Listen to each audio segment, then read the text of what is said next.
Que las palabras de mi boca y la meditación de mi corazón sean aceptables en tus ojos, oh Señor. May the words of my mouth and the meditation of my heart be acceptable in your sight, O Lord, my strength and my Redeemer.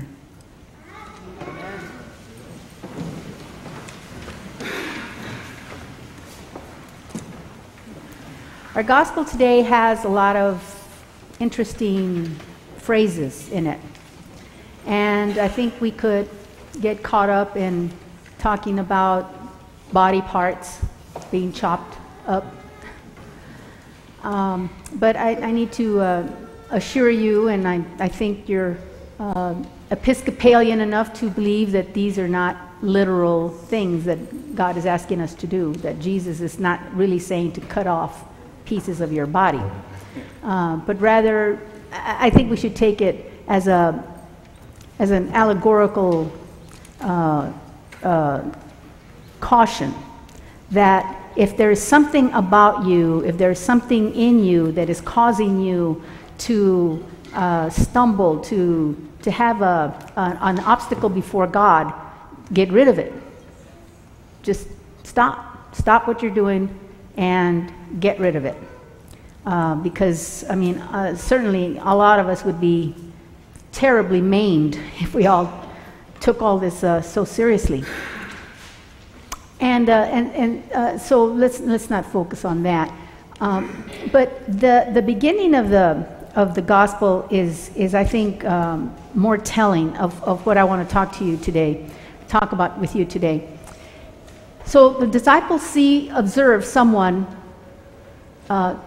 doing ministry in Jesus' name, but they're not part of the group. And so they're wondering, well, how can, shouldn't we try to stop this person? And Jesus says, no. I mean, as long as they're doing good things and they're doing good things in my name, then let them go. Let them doing the work.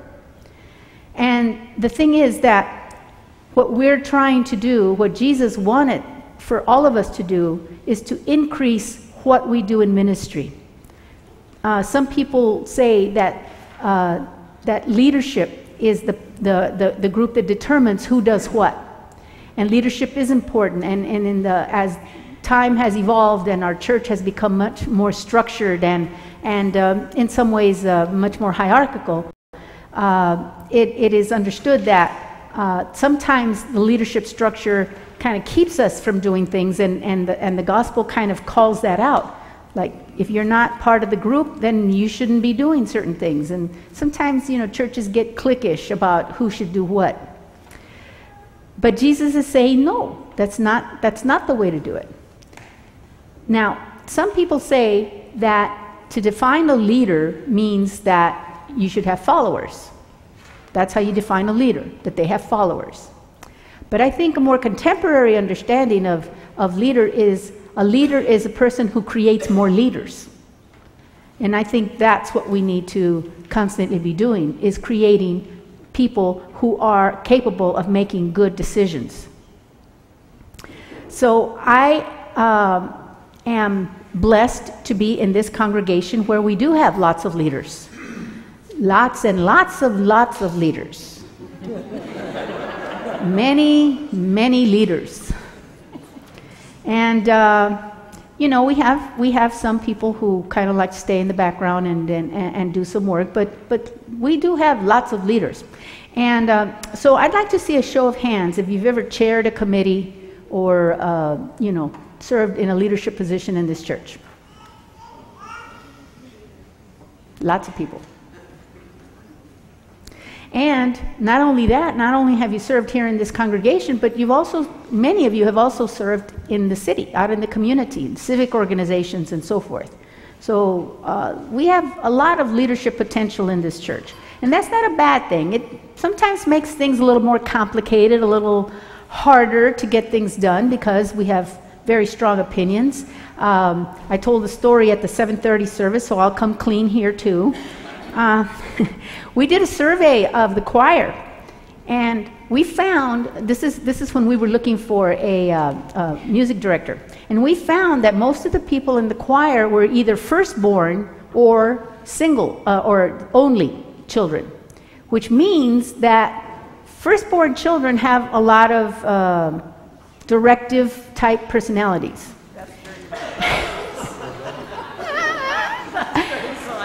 I'm being nice here, okay? So, and of course, you know, single child people are also very sure of themselves. So we knew that whoever was going to be the music director was going to have to deal with a lot of strong people in the choir. Well, the thing is that the choir is kind of a microcosm for the parish, because it's true in the parish too. We have lots of leaders in our parish, and that's really, really good. Now, one thing that's been happening lately, though, is that our leadership has not extended into a place that is becoming more critical, and that's in the vestry. Our vestry leadership, I don't know if you've realized this or not, but for the last 2 to 3 years, I have not twisted anybody's arm to serve on vestry. I mean, our nominating committee gets a bunch of names, and everybody, you know, not everybody, but a lot of people get phone calls. Raise your hand if you've ever gotten a phone call to serve on vestry. Okay, so we make a lot of phone calls. And for the last 2 to 3 years, I have not followed up with any of those people who have said, well, maybe, or no, maybe not this time, nothing, to twist arms. When I first got here, I did. I said, oh, gotta have you, serve, and, I think Richard Kemick and Pete Banwell were the last ones that I did that to. And I'm glad, because they've been excellent wardens. We could not have gone as far as we've gotten without these two guys. All of my wardens have been great, but these two guys were, I think, the last ones that I said, you got to do it. And I haven't done it since. And the consequence of that is that last year we had one candidate, and that was Dave Mattern, and that was it. So our vestry right now is rather small, and we're doing a good job. We're doing okay, but we're going to come on a time here very soon where the decisions that are coming up in the next few years or so are going to be really critical.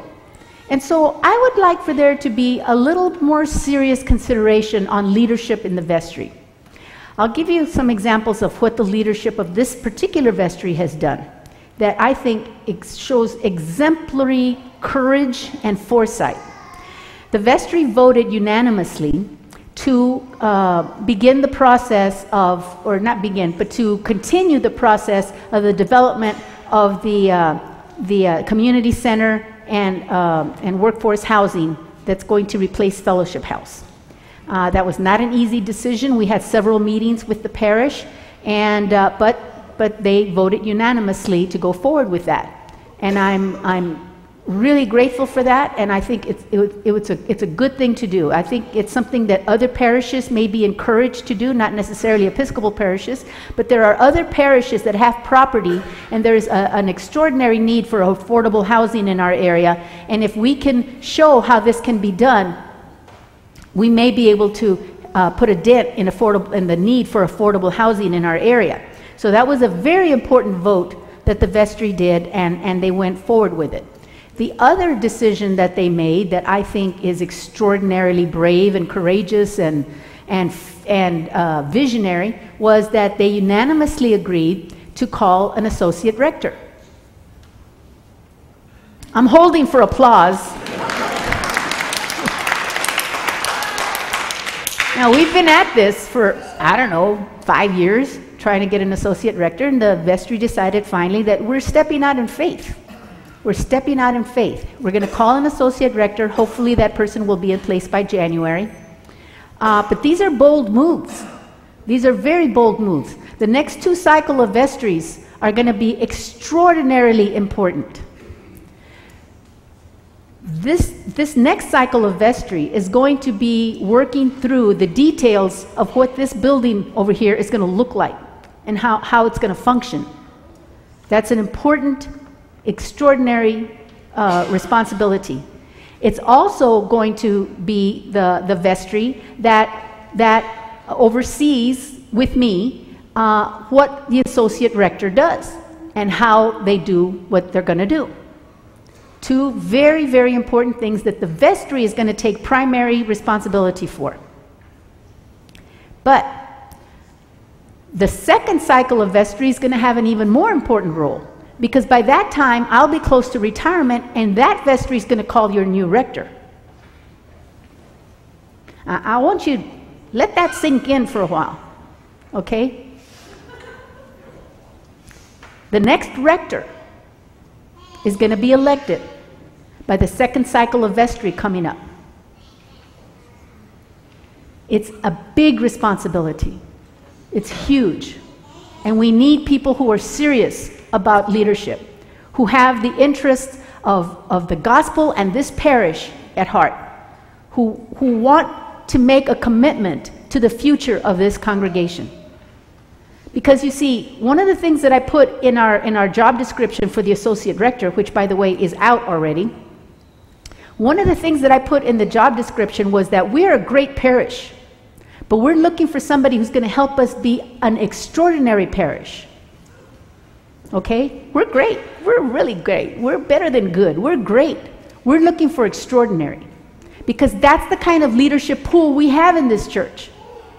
And the next rector who comes after me, I don't want that rector to be saddled with, you know, faulty sprinklers and leaky roofs and plumbing that gets stopped up every week. I want to take care of those things right now, and these next two vestries, they're going to help me take care of these problems, so that when that new rector comes, y'all are ready to hit the ground running, and you're going to be doing program and ministry and beautiful, amazing, extraordinary work. You're not going to be fiddling around with, you know, did the roof leak? You know, you're going to be doing the work of the gospel. I mean, doesn't that sound exciting? Instead of having to worry about the roof and the painting and, you know, that we do the work of the gospel. Okay, but we need leadership for that. We need people who are serious about helping us get to those things. We can. Look how far we've come. Hobbling along with whatever it is that we've got. Look how far we've come. Look at what we've done. Imagine what we could do if our energies weren't being poured into having to mess around with plumbing and paint, you know, all the stuff that poor Jim and his committee have to mess with all the time. We can do this. But because I set up a model of collaborative leadership in this congregation, I can't do it without you. I don't want to do it without you. I won't do it without you. So I need some leaders, and I'm not going to twist your arm. I'm not going to change that. We're set up our nominating committee. They're going to make the usual round of phone calls, but this time what we're going to do is we're going to invite you to a discernment meeting where we will sit down. Everybody who gets invited is going to sit down, and we're going to discern. You're going to hear about the vestry, what the roles, responsibilities are. We're going to pray about it. We're going to see if you're called to serve on these vestries, these next two cycles of vestry, because it's that important. I don't want it's your turn to run on vestry. Oh, you haven't done it in a while. You do it now. No. I want people who have a vision for what this parish can be in its magnificence, in its extraordinary potential. We can do this.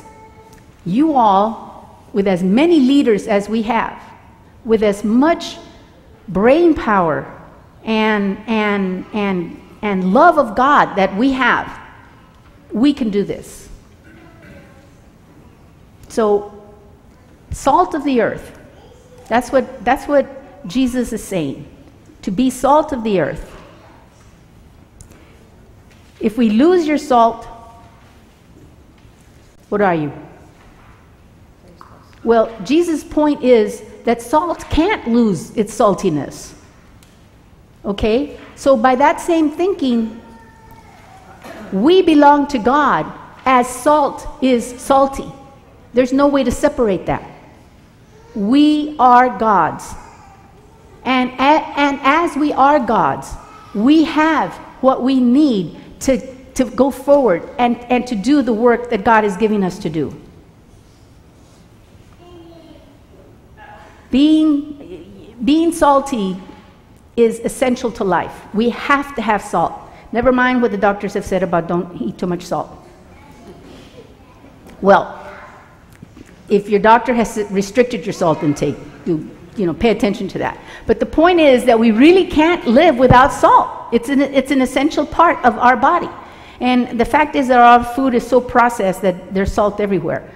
So that's why the doctors say stay away from salt. But we need salt to live. Salt is an essential part of our nature, as God is an essential part of our nature. Essentially part of us. Essentially part of who we are. And Jesus is saying, we belong to God. Therefore, let us go forth. Let's be at peace with one another. Because this is part of the call. Part of the call of belonging to God is going forth and doing the ministry that God sets before us. So I pray that you all would respond to this call. I think that there are many gifts in this congregation, and we have within this congregation all we need to be that extraordinary parish. Amen.